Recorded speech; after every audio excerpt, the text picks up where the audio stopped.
함께 나눌 주제는 예정론이라고 하는 이야기를 세상의 많은 사람들이 결국 너희들이 말하는 성경이 예정론이라는 것은 숙명론 내지는 운명론이 아니겠냐, 뭐 이런 얘기를 하는 거죠.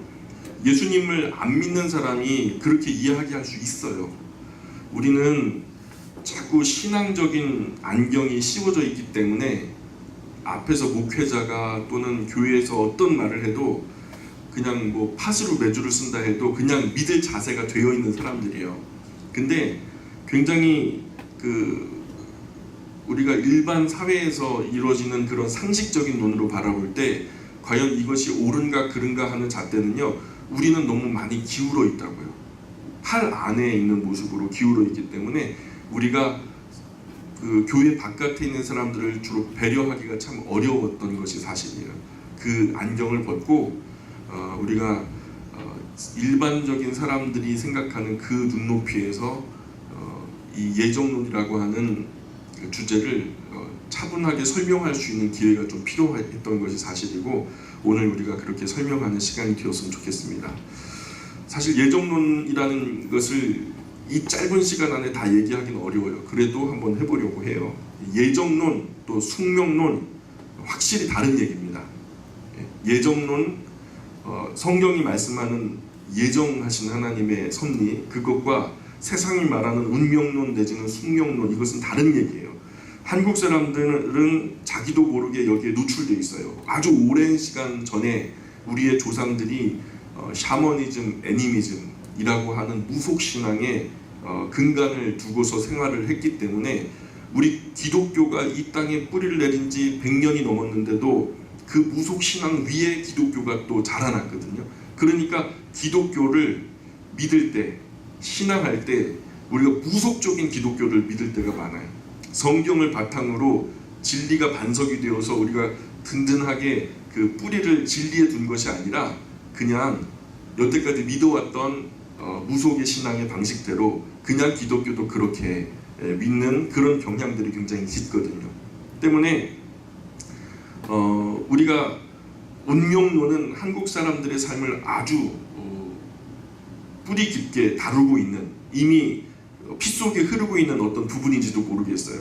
그래서 우리의 신앙이요, 굉장히 소극적이고 또 심지어는 사행심이 생겨서 미신적으로 기울어지게 만드는 그런 경향이 짙어요. 오늘 이야기를 잘 들으면 이런 부분들을 우리가 좀 벗어날 수 있다라고 믿어요. 하나님의 예정은요, 운명이나 숙명과는 다른 거예요. 예정과 숙명은 확실히 차이가 있죠. 숙명에는 사람의 선택의 여지가 없어요.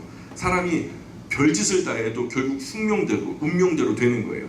그러니까 선택의 여지가 없으니까 자유가 없는 거죠. 결국 그렇게 될 거예요. 그래서 우리의 노력은 아무 의미가 없어요. 그에 따르는 책임도 없어요. 결국 그렇게 될 것이니까. 그런데 성경에 나타난 예정은 인간의 자유를 제한하지 않아요. 우리가 살아가는 모든 순간순간마다 우리의 자유로운 의지에 의해서 선택이 이루어질 수 있어요. 이게 운명과 예정과 다른 부분이에요. 하나님의 뜻은 그럼에도 불구하고 이루어져요. 우리의 선택이 그르고 오를 수도 있지만, 그러나 큰 하나님의 선한 구속 사역은 결국 하나님이 성경에 기록하신 대로 이루어지고 말 거예요. 그것이 예정론이에요. 하나님의 큰 계획은 이루어질 거지만 결국 그 안에서 살아가는 우리들의 선택은 우리의 자유의지에 대해서 다양하게 이루어질 수 있다는 거죠. 이것은 우리가 이해하기가 참 어려운 부분인데, 먼저 숙명론 내지는 운명론을 좀 진지하게 살펴보려고 해요. 숙명론의 중요한 도구로서 쓰여지는 것이 일반적으로 우리가 사주팔자 이런 얘기하죠. 그죠? 사주라고 하는 것은요, 이거예요. 사주팔자라는 것이 넷을 말해요. 그리고 팔자라는 것도 8을 말하는 거예요. 4,8인데 사주는요, 생년, 월, 일, 시를 말해요. 이걸 사주라고 해요. 그래서 일, 시, 일, 월, 연 해가지고 밑에 이 조합을 조합 중에 하나가 속하게 되겠죠. 내가 몇 년, 몇 월, 며칠, 몇 시에 태어났는지 다 기억하시죠? 그러면 사주가 나와요. 자, 그러면 점쟁이들이 딱 가자마자 제일 먼저 뭐 하죠? 자, 탄생 연월일 시를 대라고 그러잖아요. 이렇게 사주가 나오는 거예요. 이 사주를 갖다가 먼저 앞세워 놓은 다음에 그 다음에 예를 들어서 생년이 갑자년생이다. 그러면 두 글자가 되죠. 갑자생. 생년 월 일시는 사주인데 그 사주 이후에 생년이 갑자생이고 두 글자 뒤에 이제 월이 을축월이고 뭐 이런 식으로 그 월 일시가 다 두 글자씩 되니까 그 두 글자씩 합하면은 네 개가 두 글자씩이니까 몇 개죠? 8자가 되죠. 8자. 그래서 그 8자. 그래서 요것이 중국에서 8자, 이 천간이라고 하는데 천간은 10개예요. 갑자, 을축, 무기, 경신, 임계라고 하는 10가지의 조합이에요. 요것을 순차대로 가고 그 다음에 지지, 12지라고도 하잖아요. 그죠? 자축, 인묘, 진사오미, 신유술해 그래갖고 12짐승들을 통해서 이렇게 줄 세우기 하면 이게 10개가 반복되고 12개가 반복되니까 이게 결국에는 엇나가거든요. 같은 때가 나올 수가 없어요. 그게 사주까지 그 관장이 되게 되면 점점 더 복잡해지겠죠. 그래가지고 이 관계에 대해서 줄 세우기를 해가지고 예를 들어서 갑자년, 을축년 이렇게 갑자, 을축년에 갑자, 을축이면은 해중금이다 이런 식으로 해설을 달아놨어요. 하나의 어떤 성질들을 다 마련해가지고 사주와 팔자 상관관계 합이 어떠냐, 충, 생, 극 이런 식으로의 어떤 그 궁합을 보는 거예요. 궁합을 해가지고 이 여자가 태어난 연월일시, 이 남자가 태어난 연월일시, 그래가지고 이 사주와 팔자를 다 조합해서 결국에는 나름대로 써놨던 이게 뭐냐면 음양오행이라고 하는 잡학에서 누가 그런 해설을 달았는지 아무도 몰라요. 그냥 글장난 같아요. 근데 뭐 그 갑자, 을축, 해중금 이런 식으로 해요. 해중금이라고 하는 것은 바닷속의 쇳덩어리라. 바닷속의 쇳덩어리 뭔 의미예요? 해석하기 나름이에요. 뭐 딱히 뭐다 이렇게 말할 수는 없고 그냥 이럴 수도 있고 저럴 수도 있는데 해석하기 나름이죠. 그리고 병인, 정묘, 노중화라고 하는 것은 화로 속의 불이다. 이런 이야기들이 전부 다 이렇게 들어있는데 이게 왜 들어있는지, 어떻게 들어있는지, 누가 이것을 달아놨는지, 누가 이렇게 해석을 했는지 몰라요. 근데 이렇게 사주와 팔자를 보면은 이런 해설들이 달리는데 그런 해설과 해설이 만나서 이 여자 저 남자가 이렇게 궁합이 맞으면은요, 결혼시켜라. 궁합이 안 맞으면 야 헤어져. 아무리 사랑해도 궁합이 안 맞으면 헤어지라는 거예요. 아무리 안 맞아요. 그냥 막 꼴보기도 싫은데 궁합이 잘 맞으면 결혼하라는 거예요. 심지어는 궁합을 보는데 할머니하고 손주하고 찰떡궁합이에요. 그럼 결혼해야 돼요. 어머니하고 아들하고도 그냥 찰떡궁합인 경우도 있고. 참 이게 이런 그 숙명론, 이게 이런 식으로 미신적으로 적용해서 될 일인가. 그래서 두 사람이 살아갈 미래를 맞추어 보니 궁합이 맞기도 하고 궁합이 안 맞기도 한 결과가 나오는 거죠. 그래서 싫어 죽겠는데도 궁합이 좋아서 결혼시키고 좋아 죽겠는데도 헤어지게 만드는 것이 궁합이라는 거예요. 이런 것을 운명이라는 이름으로 미화시키는 거죠. 앞으로 살아가면서 개선하고 또 좋아질 수 있는 그런 사람의 가능성, 자유로운 의지 속에서 뭐 선택과 어떤 책임 이런 것에 대해서 다 여지를 잘라버리는 거죠. 결국 너와 너가 만나면 사단 나는 거야. 너랑 너가 만나면 그냥 대박 나는 거야. 뭐 이런 식으로 결과를 정해버리니까. 그러니 그것에 매여가지고 사람이 운명론적으로 다쳐버려요. 예? 우리 어머니가 시집갈 때 저 인간하고 결혼하지 말라 그랬는데 사주팔자 딱 봤는데 궁합이 안 맞다고 결혼하지 말라 그랬는데 내가 결혼하고 나니까 내가 이 꼴을 본다고 말이야 하면서 결혼 생활 하면서 한 번쯤 위기 경험하지 않은 사람이 어디 있겠어요. 그래서 숙명론은 사람을 아주 무기력하게 만들어버려요. 거기에 지배되게 만들어버리고 자신의 삶을 개선하려고 하는 진취적인 용기도 무의미하고 무모한 노력으로 만들어버리죠. 그야말로 중국의 잡학이에요. 아주 잡다한 학문, 그냥 수혜칠 가치도 없는 너무나 하찮은 학문 중에 하나였는데, 참 이게 인구는 줄어드는데 점치는 사람들은 줄어들질 않아요. 제가 전에도 말씀드린 무속인들 통계가 2015년 통계가 100만 명, 비공식까지 다 통계를 내보니까 한 100만 명 정도 된다라고 말씀을 드렸잖아요. 군인이 60만 대군인데 60만 군인보다 훨씬 더 많은 사람이 그렇게 무속인들이라고 말하잖아요. 근데 그만큼 한국 사람들이 점을 많이 치는 거예요. 우리 한국 사람들 중에서도 그리스도인들이 그렇게 많이 점을 친대요. 그래 지금 강남에서 유명한 점집의 사장님이 그 무당이 목사님 그 리포트를 쓴다고 방문해가지고 이것저것 묻고 있는데 목사님한테 경고하더라는 거예요. 교인들 단속 좀 똑바로 하라고. 3명 중에 1명이 그리스도인을 본다는 거죠. 딱 보면 다른 신을 섬기는 게 보이는데 자기들은 아닌 척하고 돌아온다는 거죠. 이 수많은 사람들이 이 숙명론에 폐쇄되어서 닫혀진 좌절한 인생을 살아가고 또 그것에 대해서 울고 하는, 그 얼마나 비인간적이에요. 그죠? 내 인생을 누가 가늠하겠어요? 하나님도 나를 함부로 하지 않으시는데 하나님 이상의 어떤 법칙이 있길래 과연 우리가 그것에 지배를 당합니까? 아마 사단이 만든 도구 아니겠어요? 젊은 사람은 안 그럴 것 같아도 여러분 나이 많이 드신 분들이 옛날부터 거슬러 왔던 그런 풍습 때문에 연세 많으신 분들이 그럴 거라고 생각하잖아요. 근데 안 그래요. 요즘에 그 인터넷에 또는 스마트폰에 앱 스토어라고 하는 데가 있어요. 그래서 앱을 다운받는데 항상 랭킹에 들어가요.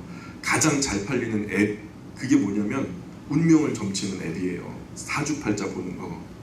이런 것을 구입해가지고 아이들이 그걸로 자기 생년월일시, 여자친구 남자친구 생년월일시 궁합을 보고 막 그래요. 띠를 맞춰보고 별자리를 맞춰보고 다른 거예요. 다 똑같은 거지. 그게 사실은 숙명론 내지는 운명론 아니겠어요? 얼마나 많은지 몰라요. 최고로 인기 있는 앱이 운명과 사주팔자를 보는 그 프로그램이 순위에 흔하게 올라와요. 다운로드 받아 사용하는 사람의 숫자가 엄청나요. 불투명한 암담한 미래, 지금 살기가 얼마나 퍽퍽해요. 그러니까 그런 삶 속에서 미래가 염려가 되는 거죠. 그 염려 속에 가능성을 미리 타진해 보는 거죠. 내가 과연 잘 살 수 있을까? 못 살까? 이런 심정은 이해할 수 있죠. 시절이 너무 힘들고 어려우니까 그 심정은 이해할 수 있지만, 그러나 미래에 대해서 염려하지 말고 오늘을 성실하게 살면 미래는 보장돼 있다라고 말하는 것이 사실 성경의 건전한 가르침이거든요. 행한 대로 갚아주시는 거예요.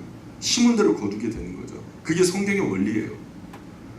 하나님의 세계에서는 그래서 오늘 내가 무엇을 선택하고 무엇을 심는가에 따라서 거두어지는 우주적이고 보편적이고 건강하고 건전한 진짜 법칙이 있거든요. 울며 씨를 뿌리는 자는 기쁨으로 단을 거두게 된다고. 사람이 무엇으로 심든지 심은 그대로 거두게 될 거라고.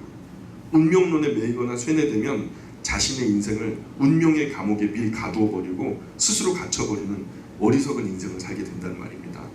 성경이 말하는 예정과 동양의 운명론과는 완전히 다른 이야기다라는 것을 확실하게 좀 마음속에 새기셨으면 좋겠어요. 내가 선택할 수 있는 부분이 있고 선택할 수 없는 부분이 사실 있지. 인생을 살아가다 보면은 내가 취사 선택할 수 있잖아요. 오늘 점심에 짜장면을 먹을 것인가 짬뽕을 먹을 것인가 내가 선택할 수 있어요. 그러나 내가 태어나는 순간 몇 년도에 태어나야지, 어느 나라에서 태어나야지, 어느 지역에서 태어나야지, 어느 부모한테 태어나야지, 이런 것 우리가 결정할 수 없잖아요. 그죠? 이미 그것은 나도 알지 못하게 어떤 하나님의 섭리와 뜻에 의해서 결정되어진 거예요. 내가 남자로 태어나고 싶어서 남자로 태어난 분이 있어요. 또는 여자로 태어나고 싶어서 여자로 태어난 분이 있어요. 그건 능력자예요. 잘 돌봐드려야 돼. 좀 좋은 시설 가가지고 한참 요양하면서 잘 돌봐드려야 될 분이야, 그분은. 우리 부모님을 마음대로 선택할 수도 없잖아요, 그죠? 태어난 시대도 민족도 나를 낳으신 부모님도 내가 선택한 것이 아니에요. 자라난 가정 환경도 사실은 그 환경에 사실은 우리가 지배됐던 것이 사실이고, 다녔던 학교도 나를 가르친 학교 선생님도 내가 선택한 것이 아니에요. 살다 보니까 그렇게 돼버린 거죠. 사실 가만히 생각해 보면 내가 선택할 수 있는 것이 그렇게 많지 않다는 거죠. 혹여나 뭐 대학교 가면은 뭐 요즘에 수능을 봐서 내가 이 학교 갈 거다, 저 학교 갈 거다, 그때부터는 뭐 선택을 할 수 있어요. 조금 여지가 생기죠.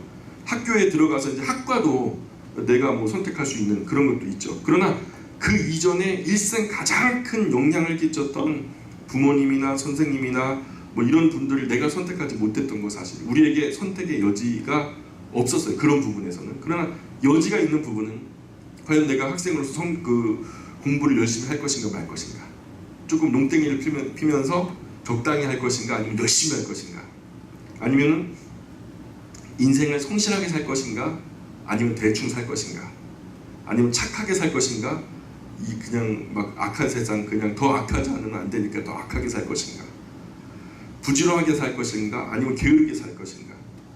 이런 것은 운명론과는 아무런 상관도 없다는 거예요. 내 선택일 뿐이라는 거죠. 열심히 살면 열심히 산 대로 열매가 나타날 거고요. 다만 우리가 선택할 수 없었던 굉장히 많은, 상당히 많은 그런 부분, 이미 결정된 상황들에 대해서는 하나님의 예정으로 받아들이셔야 된다는 거예요. 나머지 부분들은 좋은 쪽으로, 우리가 선한 쪽으로 하나님이 기뻐하시는 방향으로 선택할 수 있는 기회를 우리가 성경을 통해서 제공받을 수 있어요. 성경을 열심히 읽고 공부하다 보면 이 선택보다는 이 선택이 훨씬 더 옳은 것이구나. 그래서 우리가 좋은 결심 끝에 좋은 결심 끝에 좋은 그 행동이 나오는 거죠. 하나님께서 그럴 때 도와주시는 거죠. 우리가 분별력이 없어서 지혜를 구하면 하나님께서 우리에게 지혜를 주죠. 성경이 우리에게 얘기하잖아요. 지혜를 구하는 자에게 기회를 후히 주시겠다라고, 꾸짖지 않으시겠다라고. 그래서 올바른 판단을 내릴 수 있도록 도와주시는 하나님이세요. 그래서 지혜와 지식의 근본이 바로 뭐라고요? 여호와 하나님을 경외하는 거예요. 그 부분이 분부하신 계명, 성경을 부지런히 읽어서 지혜롭게 사는 것이 우리가 인생을 헛되게 살지 않는 유일한 길이라는 거죠. 성경을 모르는 사람은 바른 판단하기가 어려워요. 아무리 복을 많이 받았다 해도 성경을 모르면 아직 복 받은 게 아니거든요. 그 받은 복이 아무리 커도 그보다 더 큰 진짜 복이 성경 안에 있어요. 교회 바깥에서, 하나님 바깥에서 내가 복을 많이 받았다, 근데 그게 복이라고 착각하는 걸 수 있어요. 사실은 복이 아닌 걸 수 있다고요. 여러분, 진짜 복이 뭘까요? 진짜 복이요, 100년 미만에 끝나는 거 우선 걷어보세요. 다음 4세까지 갈 수 있는, 영원히 흐를 수 있는 그 복이 과연 뭐가 있을까? 딱 한 가지의 기준만 들이대도요, 이미 세상에 속한 수많은 복이라고 여겨졌던 것들은 다 목록에서 제외돼요. 손가락에 꼽을 만큼 몇 가지밖에 안 남는데, 몇 가지 남는 것이 다 어디서 구할 수 있는 거냐면 성경을 통해서, 하나님의 말씀을 통해서, 우리가 흔히 말하는 교회, 신앙을 통해서 얻을 수 있는 귀한 복들이죠. 그래서 하나님이요, 축복의 조상으로, 믿음의 조상으로 진짜 큰 복을 성경에 숨겨두셨는데, 성경은 우리 하나님을 믿는 믿음의 조상 아브라함을 통해서 천하만민이 복을 얻게 될 거다, 이렇게 말씀하셨거든요.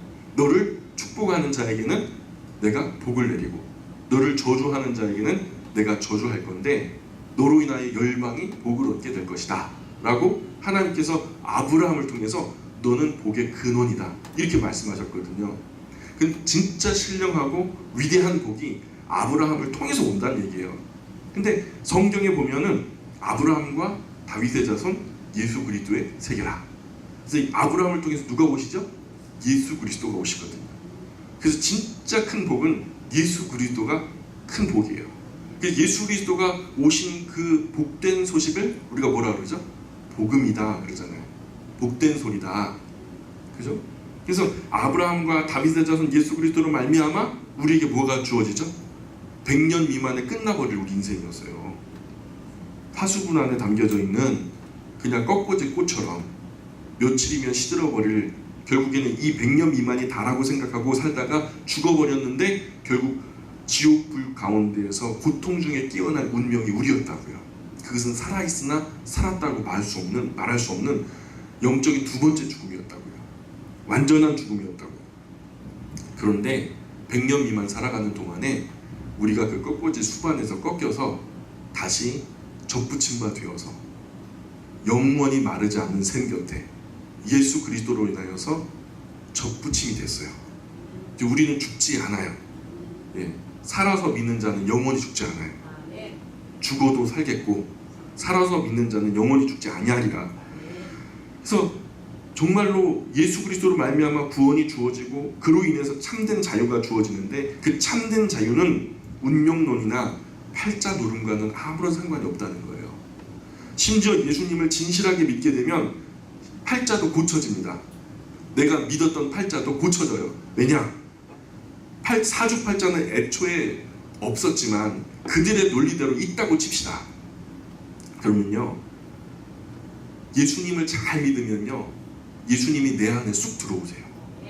쑥 들어오시는 순간 성경은 우리에게 어떤 은혜가 주어졌다라고 설명하냐면 거듭난다라고 말해요. 리버스, 다시 태어났다라는 거예요. 여러분, 사주팔자는 뭘 따지죠? 생년월일시를 따지죠? 그럼 우리 거듭남은 새로운 생년월일시를 갖게 되는 거예요. 그것은 사주팔자에 매이는 것이 아니라 예수 그리스도로 매이는 거예요. 이것은 그것과는 전혀 다른 차원의 이야기예요. 사주팔자가 어떻든 예수님을 믿으면 거듭남이라는 단계를 필히 거쳐야 되거든요. 거듭남의 은혜를 거쳐서 성령님 안에서 새롭게 다시 태어나게 되면은 우리의 그 많던 한계와 제약, 그래서 진리를 알지 모를 때는 모든 것이 우리를 가로막는 어려움과 고통들이었거든요.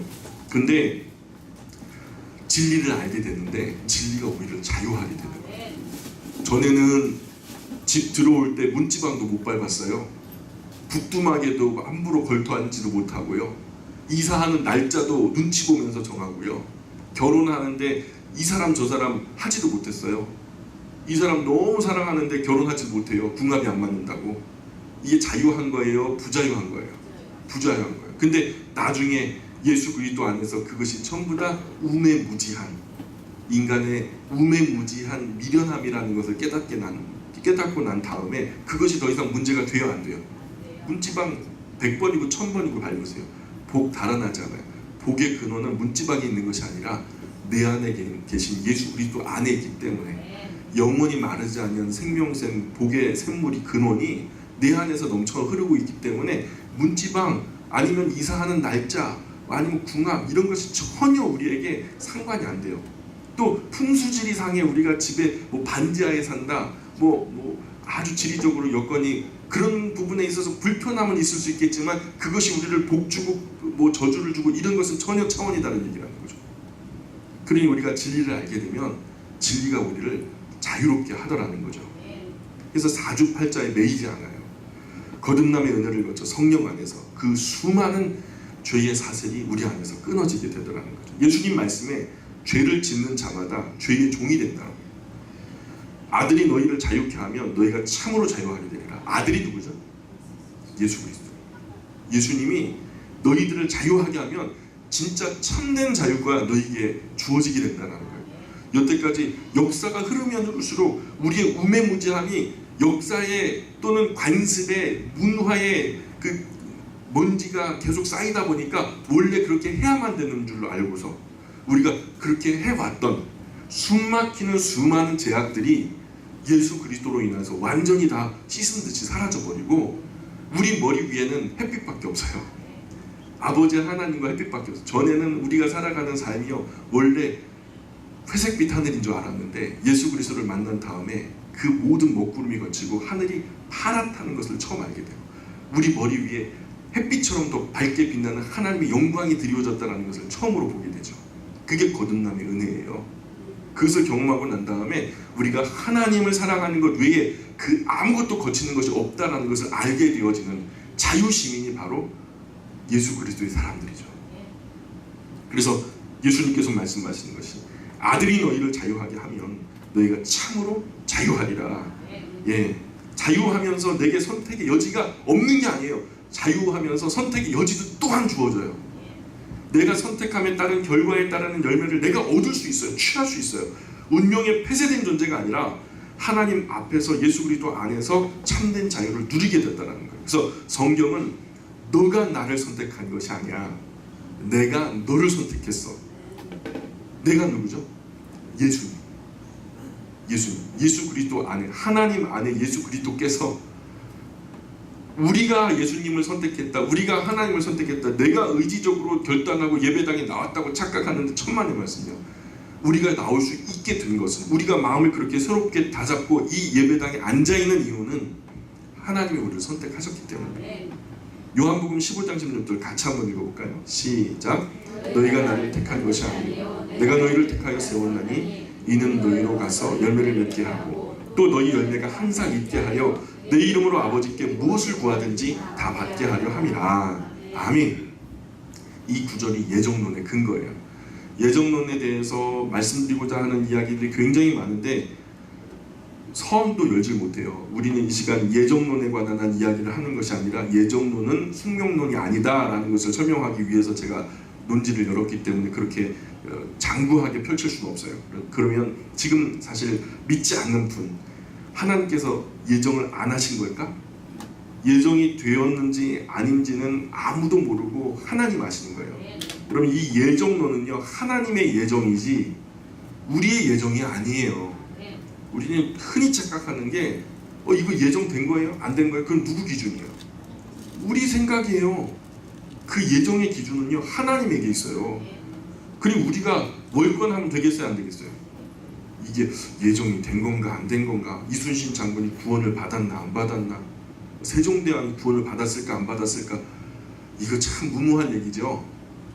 그 하나님 주권인데 우리가 뭐 알아서 뭐 하게요? 그건 하나님이 알아서 하실 일이에요. 태초에 하나님이 천지를 창조하셨죠. 닭이 먼저예요? 달걀이 먼저예요? 예?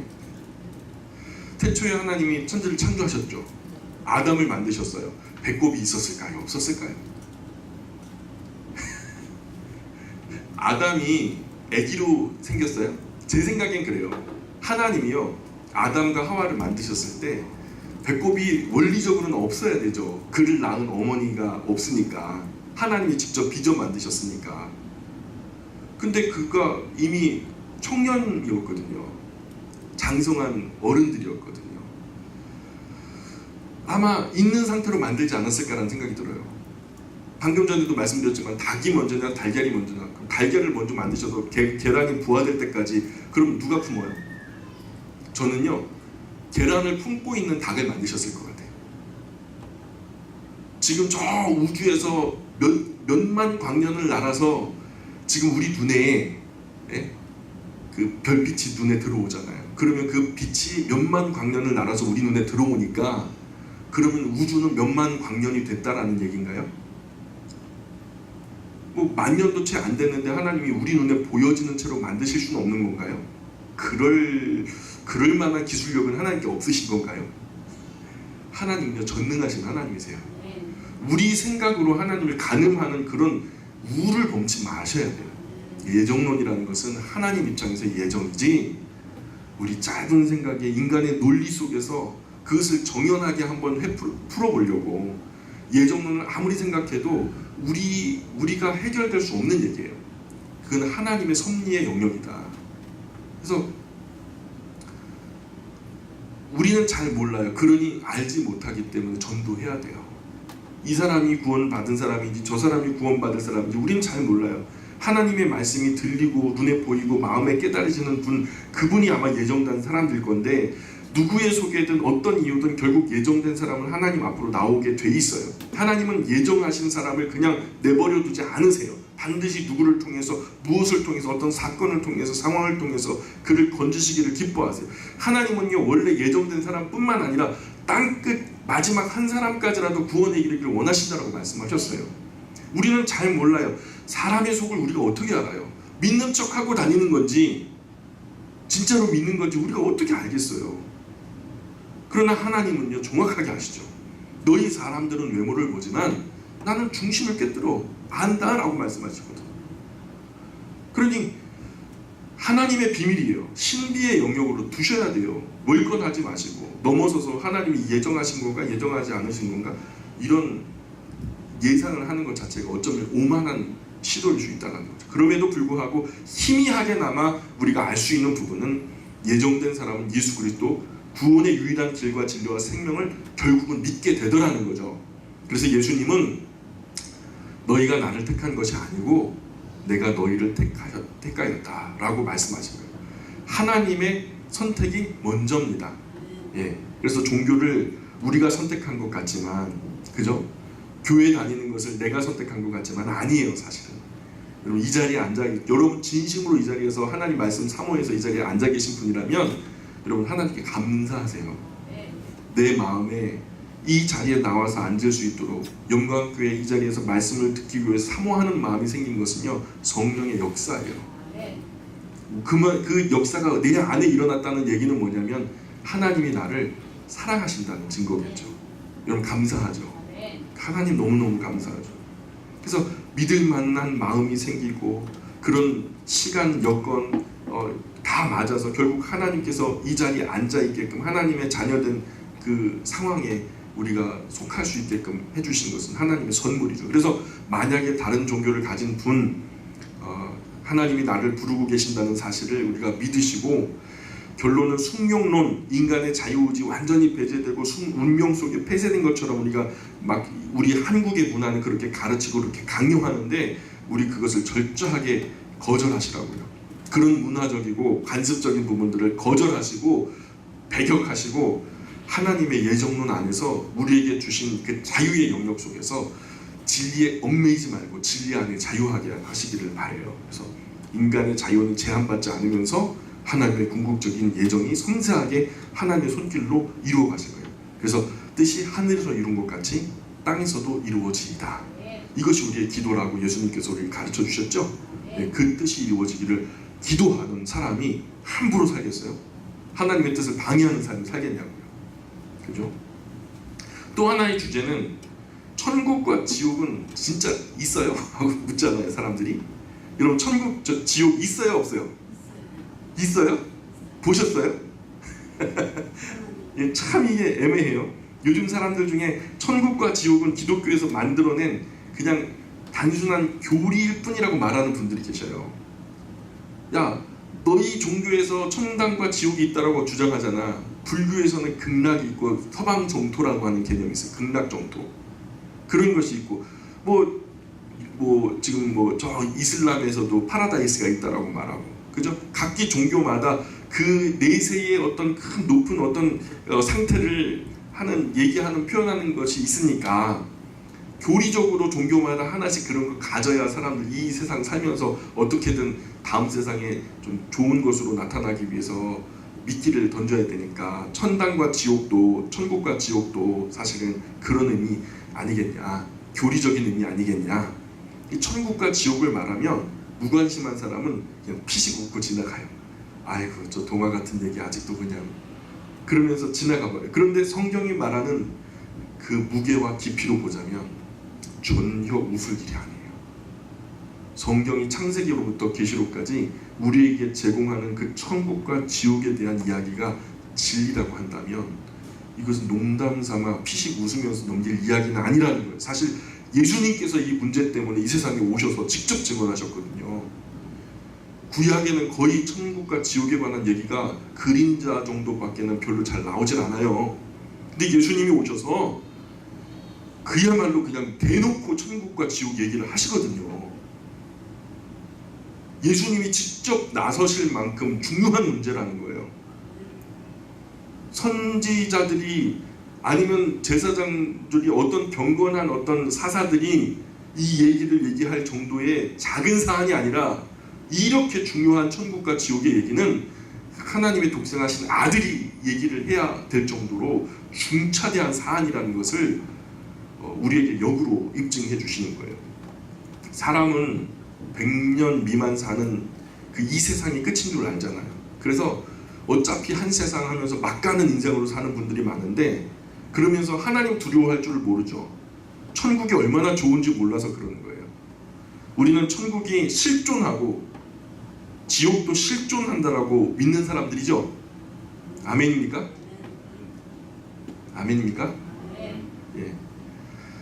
어떤 사람은 기독교인들 천국 가면 나는 극락 간다고, 너희들이야 천당 가면 나는 만당 가, 막 그러면서 장난치는 분들이 계세요.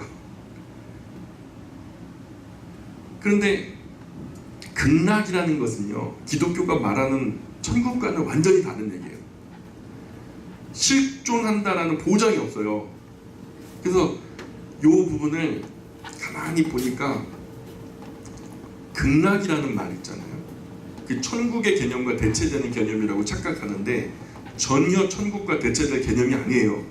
극락이라는 말은 대승불교에서 신앙하는 개념인데, 이들이 사실은 부처의 이름만 반복적으로 이렇게 되뇌어도 극락에 간다라고 믿었어요. 그래서 그들의 신앙에 의하면 극락은 정말 간단하게 갈 수 있어요. 여러분, 극락에 갈 수 있는 아주 탁월한, 아주 쉬운 방법을 제가 가르쳐 드릴게요. 극락에 갈 수 있는 방법이 뭐냐면 남무암미타불이라고 해갖고, 이 말이 뜻이 뭐냐면 아미타불에게로 돌아옵니다 라는 뜻이래요. 아미타불에게로 돌아옵니다, 이렇게 말만 해도 극락에 간다라고 믿었어요. 그래서 불자들, 아주 충성되고 신실한 불자들이 이제 보살들이라고 그러잖아요. 보살님 그러는데, 이렇게 가서 인사할 때는 합장을 하고 남무아미타불 그러잖아요. 그 말이 뭐냐면 아미타불에게로 돌아옵니다 라는 뜻이래요. 이 말만 해도 극락에 간다는데, 그들의 극락은 기독교가 말하는 영원한 생명, 복락이 있는, 또 하나님 아버지가 계시는 그런 천국이 아닙니다. 이 극락이라고 하는 말도 무량수전이라고 하는 책에 나오는 말인데, 그들이 말하는 좀 개념을 좀 이해하기 위해서 그들이 말하는 시간의 개념 중에 가장 크고 가장 길고 가장 원대한 시간이 겁이라고 하는 시간 개념이 있어요. 산스크리트어로 칼파라고 하는 얘기인데, 자바함 34권 이쪽에 그 몇 줄에 있다라는 것까지 표시를 해드렸어요. 그래서 산스크리트어로 칼파라고 하는데 겁이라고, 우리나라에 전해질 때는 칼파 발음이 어려우니까 겁이라고 그냥 발음이 됐어요. 근데 그 겁이라는 것이 얼마나 긴 시간이냐면 이 겁을 얼마나 길다라고 하는 것을 초 단위로 셀 수가 없으니까 이것을 비유적으로 예를 들어서 어떤 상황을 두고서 이 정도로 긴 시간이다라고 해가지고 계작업 내지는 반석업, 이렇게 두 가지로 설명을 해요. 계작업이라는 것은 사방이 1유순, 이게 길이 단위인데 1유순이면은 한 15km 정도 돼요. 여러분, 여기서부터 15km면 어디까지 가야 돼요? 여기 예배당 여기 딱 찍고요, 한라 아파트까지 찍으면 딱 3km 나와요. 100m도 더 가지 않은 한 3km가 딱 나오거든요. 그러면은 여기서 한라 아파트까지 갔다가 왔다가 다시 가는 거, 그러니까 5번 가는 거. 15km면 어디까지 갈 수 있을까?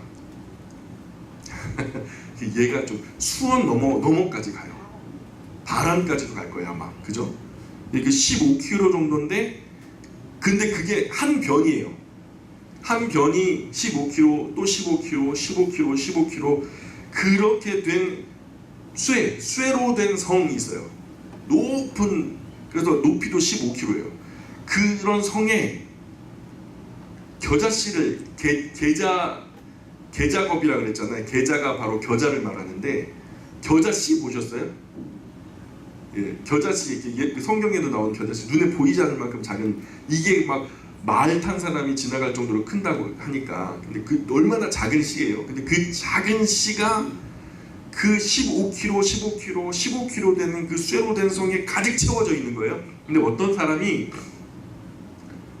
어디서 내려와요. 100년에 한 번 내려와요. 100년에 한 번 내려와서 하나씩 집어가요. 그래가지고 겨자씨가 한 알도 남김없이 그 성 안에서 싹 사라지게 될 때, 그렇게 된다 해도 겁은 끝나지 않는다라고 설명하고 있어요. 얼마나 긴 시간이에요. 또 반석겁이라고 하는 겁이 있는데, 가로 세로 높이가 각각 1유순 15km나 되는 화강 반석이, 화강암이 제일 강하죠. 엄청나게 강한 그 돌인데, 그 화강 반석이 있는데, 어떤 사람이 저 솜털로 짠 대로 내려와 가지고 내려왔다 올라가면서 나도 모르게 그 화강 반석을 스쳐요. 그래서 스쳤는데 한번 쓸고 쓱 쓸고 올라갔는데 그렇게 쓸고 올라가가지고 그 15km 되는 화강 반석이 닳아서 사라질 때까지, 닳아서 사라지게 되더라도 겁은 끝나지 않는다. 일겁은 끝나지 않는다. 이렇게 말해요. 그래서 왜 일규순인지 저는 그걸 읽다가 왜 화강 반석인지 뭐 좀 이렇게 쉽게 그냥 연탄재 같은 걸로 하면 훨씬 쉽지 않았을까? 내려와도 그냥 한 번 쓰는 게 아니라 100번씩 쓸고 갔으면 좀 더 빨랐을 텐데 왜 어떤 사람은 100년에 꼭 한 번씩만 내려와야 하는지, 또 그 사람은 어디서 내려왔는지, 왜 어떤 사람은 겨자씨를 한 알만 가지고 올라가는지, 그냥 한 컵 푹 퍼가면 안 되나? 또 옷깃으로 화강석을 왜 쓸고 올라가는지, 또 쓸어도 왜 한 번만 쓸고 올라가야 되는지, 왜 화강 반석이 옷길에 닳아 없어져야 하는지, 도대체 그냥 뭐 이유가 없어요. 그냥 그렇대요. 아무도 몰라요. 다만 우리가 이것을 이해하려면은 인도라고 하는 나라를 생각해야 돼. 인도 사람들이 흔히 하는 말들이요, 되게 추상적이거든요. 인도 사람들의 개념이 그만큼 긴 세월이라는 의미를 말로 할 때 겁이라는 말로 표현하는데, 일본이라고 하는 나라의 정서와 문화가 원래 그렇게 추상적인 개념이 많아요. 옛날에 어떤 국왕이 있었다는 거예요. 사실 있지도 않았는데 구원겁이라고 하는 겁 이전의 세상이 있는데, 겁 지금으로부터 이전 세상으로 거슬러 올라가서 그 사람이 살지도 않았죠. 그 국왕이 출가해가지고 법장 비구라고 칭하고 세자 제왕벌 밑에서 수행을 하면서 스스로 부처의 정토를 세우기 위해서 서원했다는 거예요. 이 사람은 그 뒤에 공적을 굉장히 많이 쌓아서 서원을 성취하기 위해서 마침내 아미타불이라고 하는 부처가 되었다라는 거예요. 그래서 그가 만든 그 아미타불이 만들었던 그 정토가 있는데 그게 서쪽에 위치하고 있대요. 그래서 극락 이퀄 서방 정토, 똑같은 말이에요. 서방 정토 또는 그 아미 정토라고도 하고, 그래서 그 정토가 어디 있냐, 위치를 갖다 그 책에서 기록하고 있는데, 여기서 서쪽으로 10만억 불국토를 지나서 하나의 세계가 있으니 이름을 극락이라고 한다. 동거토라고도 하는데 그곳에는 부처와 중생이 동거한다라는 뜻이다. 자, 그런데 여기서 보면은 10만억이라는 숫자가 우리에게는 없잖아요. 근데 그걸 갖다가 정확한 수치로 얘기해 보니까 10억 만리예요. 10억 만리. 그러면 10억 만리면은 얼마나 되나요? 이 말을 한 사람은 10억 만리 서쪽으로 가다 보면 서방 정토가 나온대요. 부처님이 사시는. 예. 10억 만리를 가면은 그게 나온다고 하는데, 이 말을 한 사람은 지구가 둥글다는 것을 몰랐던 것 같아요. 서쪽으로 10억 만리 서방 정토가 있다는데 그렇다고 하늘에 있는 것도 아니에요. 지구 분명히. 그래서 지금 상식으로 10억 만리를 가면은 지구를 뺑뺑 돌다가, 지구 둘레가 약 4만 킬로미터밖에 안 되거든요. 근데 10억 만리를 킬로미터로 계산해 보니까, 죄송해요 계산해서 4억 킬로미터예요. 4만 킬로미터면 지구 한 바퀴를 도는데 4억 킬로미터를 갖다가 서쪽으로 가면은요, 지구는 둥그니까 4억 킬로미터 걸어가면 계속 뺑글뺑글 도는 거예요. 그냥 그러면은 서방 정토가, 없던 서방 정토가 그냥 밑도 끝도 없이 짠 하고 나온대요. 불교가 말하는 극락이나 서방 정토는 사실 전혀 현실적이지 않은 이야기예요. 그들의 말은 굉장히 추상적이에요. 그래서 지금 여기는 없지만 먼데 아주 오래 걸어가면 어딘가 서쪽 끝 어딘가에 그런 게 있지 않겠냐? 있을 수도 있지 않겠냐? 뭐 4억 킬로미터를 누가 뭐 걸어가 본 사람 있대? 있을 수도 있는 거 아니에요? 있다고 그러자. 그런 추상적인 개념의 극락이죠. 그 이상의 아무 의미가 없어요. 그러니까 미신 비슷하게 믿는 극락이라는 말에 속아서 천국을 포기하고 기독교인들 천국 갈 때 우리는 극락 갈 거요 뭐 이렇게 생각하는 그 생각으로 자신을 위로하면 안 되는 거예요. 그래서 이들이 말하는 구원급이라고 하는 이 세월 이전 사람이 이 지구상에 살지도 않았을 뿐만 아니라 10억 마리 서쪽에 나라도 있지 않았고 서쪽으로 가면 지구둘레가 약 44만 킬로미터밖에 안 되니까 뺑글뺑글 돌 뿐인데, 이런 이야기가 극락과 서방 정토 이야기, 정말로 허황된 이야기라는 것을 우리가 빨리 깨달아야 돼요. 어떤 사람은 나는 지옥 가는 거 별로 두렵지 않아 이래요. 뭐 지옥 가면 나만 혼자 있겠어? 나만큼 나쁜 사람들 얼마나 많이 있는데 아마 그들과 함께 갈 거 아니요? 심심하지는 않겠네. 또 어떤 사람은 꼭 예수 믿어야 천국 가냐? 마음 바로 쓰면은, 그래서 착하게 살면은 다 천국 갈 수 있는겨 하면서 자기 마음대로 그냥 교리를 만들어요. 그 어디서 그렇게 기록됐대요? 내가 복음이야 그냥. 이 말은 일부 맞기는 한데 문제는 마음의 옳고 그름은 성경이라고 하는 거울에 비추어 봐야 알 수 있는 거거든요. 정말 성경에 비추어서 마음이 바르다면 그분은 분명히 천국 갈 수 있을 거예요. 성경의 기준에서. 그러나 우리가 스스로의 선함으로는 도저히 천국 갈 수 없다는 걸 그 누구보다도 우리가 더 잘 알아요.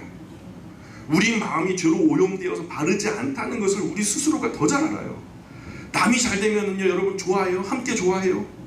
남이 잘 되면은요 함께 좋아하기보다는 우리의 오염된 마음이 질투와 시기심으로 끌어올라요.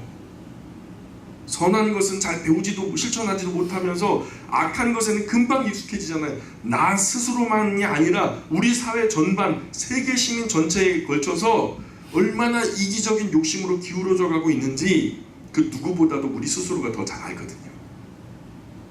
톡 까놓고 얘기해 봅시다. 정말 그렇죠? 여러분 속으로만 얘기하시고 겉으로 나오지 않게 얘기하시라고. 솔직히 톡 까놓고 얘기해서 다 못됐죠. 마음이 오염돼서 그 마음으로부터 흘러나는 삶의 많은 부분들이 금방 죄로 물들어 버려요. 이런 내가 천국 가면 불안해요. 천국 오염될까봐. 그잖아요. 천국 가고는 싶죠. 근데 이렇게 오염된 내가 천국 가서 물 흐리는 거 아니에요? 미꾸라지 한 마리가 온 연못 흐트러놓는다고? 그 맑고 깨끗하고 그 순수한 천국이 나 때문에 흐려지는 것은 아닐까? 마음이 오염되어서 그 마음으로부터 흘러나는 삶의 많은 부분들이 금방 죄로 물들어 버리죠. 마음이 바르면 천국 간다는 말은 잘못된 정보예요. 예수님께서 말씀하시기를 사람들이 자신을 볼 때 누구보다는 착하고 누구에 비해서는 착하다고 여길지 모르지만, 그러나 성경이 말씀하는 증언은 뭐냐면 로마서 3장 10절에 이렇게 말씀하세요. 같이 읽어볼까요? 시작. 기록된과 의뢰는 없나니 하나도 없으며. 하나도 없대요. 의인이 없는데 하나도 없대요. 그럼 의인 아니면 뭐예요? 죄인이죠. 악인이죠. 하나님께서 보실 때 마음이 바라서 천국 들어갈 사람 단 한 사람도 찾지 못하셨다는 거예요. 그래서 오직 한 길 예수 그리스도 하나님의 독생자 죄 없으신 그분 피를 흘려 우리 대신 심판받게 하셨고 저주와 형벌을 대신 받게 하셔서 우리 죄값을 대신 지불하신 거예요. 할 수 없어서.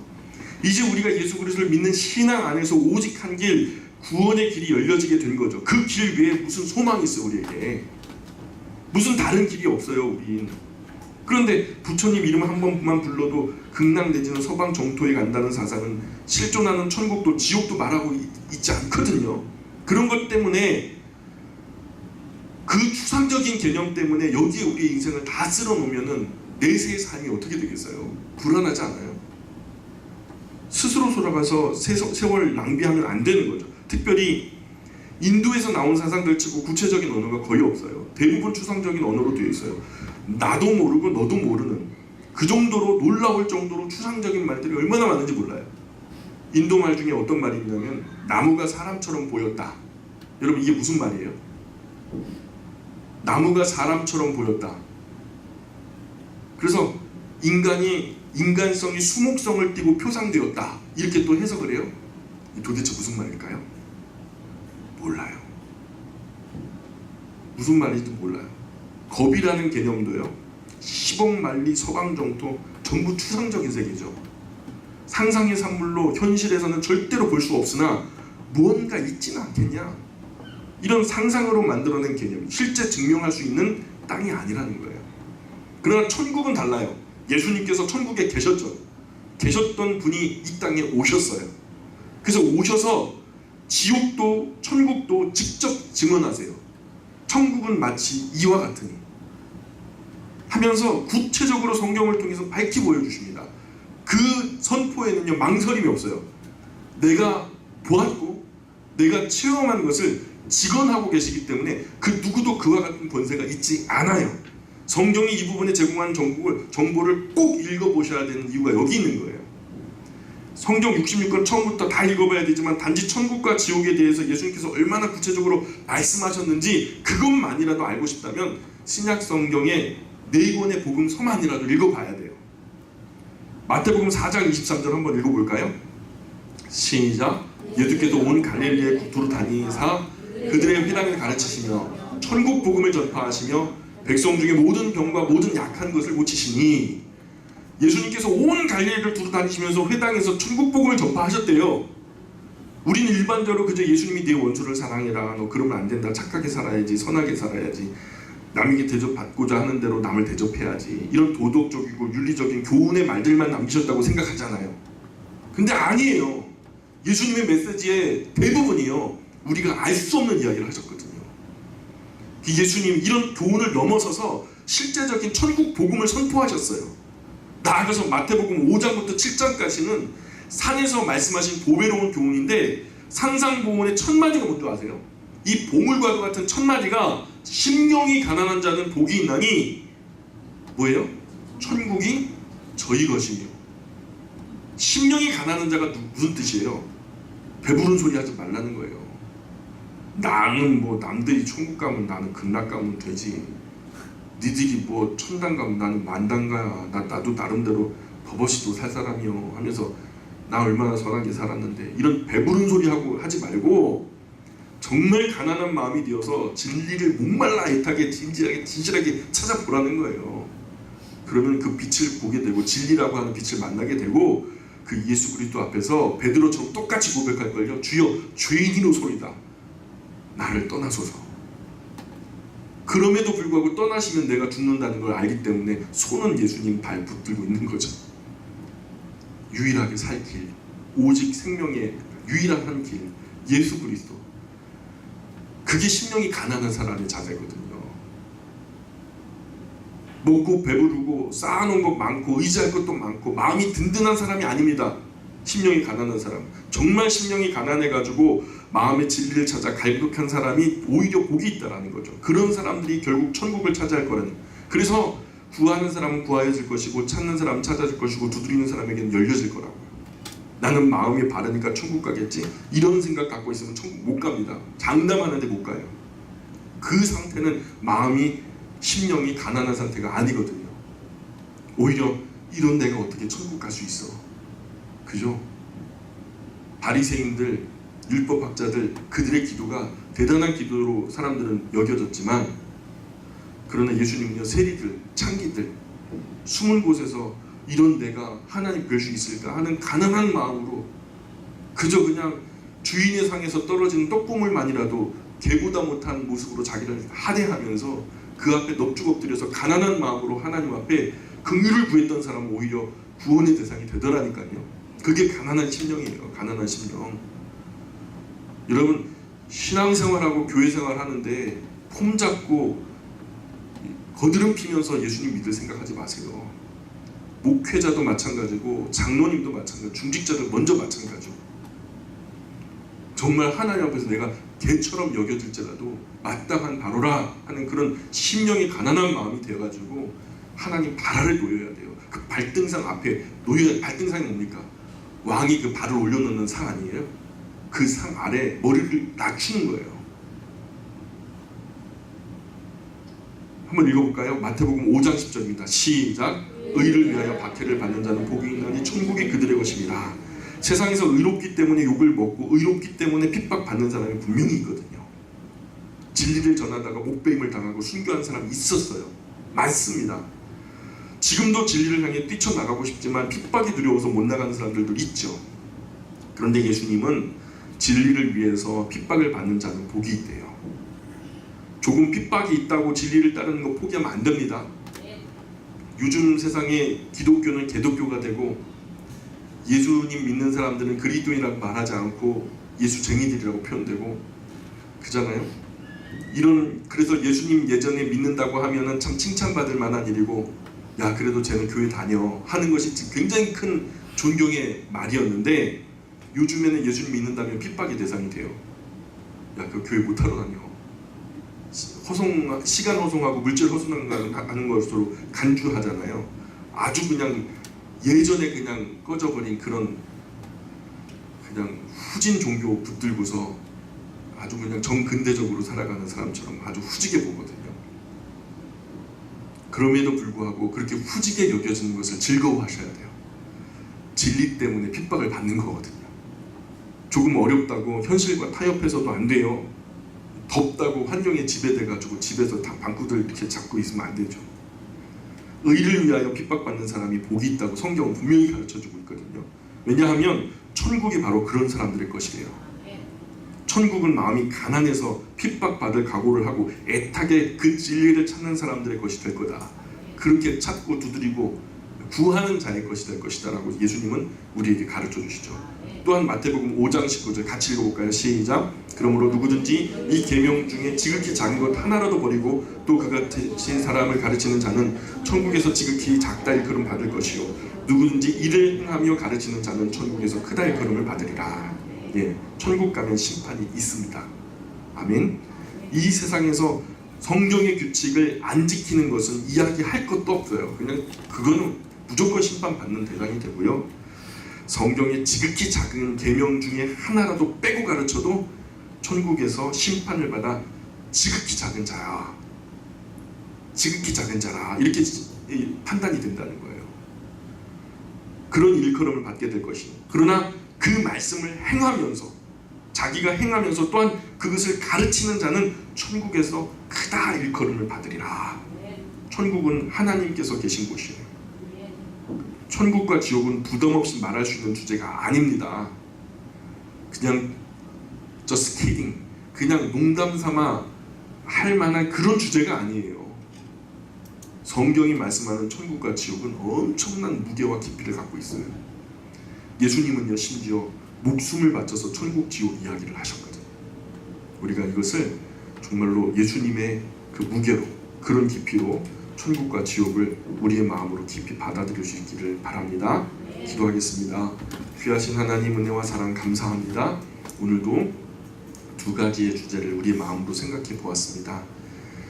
우리가 이미 신앙 안에서 생각할 때는 당연한 것처럼 여겨지지만, 그러나 우리가 도마처럼 의심해야 위기의 날에 우리가 넘어지지 않을 수 있다라고 저는 믿습니다. 하나님, 우리가 우리 신앙의 기초부터 다시 생각해서 확실히 우리의 지와 정과 의지가 공감하게 도와주시고, 그런 확실한 믿음의 반석 위에, 그 확실한 예수 그리스도의 터 위에 우리의 신앙을 아름답게 든든하게 세워나갈 수 있는 신실한 하나님의 종들, 이 자리에 우리 모두가 될 수 있도록 도와주옵소서. 늦은 밤입니다. 돌아가는 발걸음도 우리 주님 붙들어 주옵소서. 감사하며 예수님의 이름으로 기도합니다. 아멘. 우리 하나님께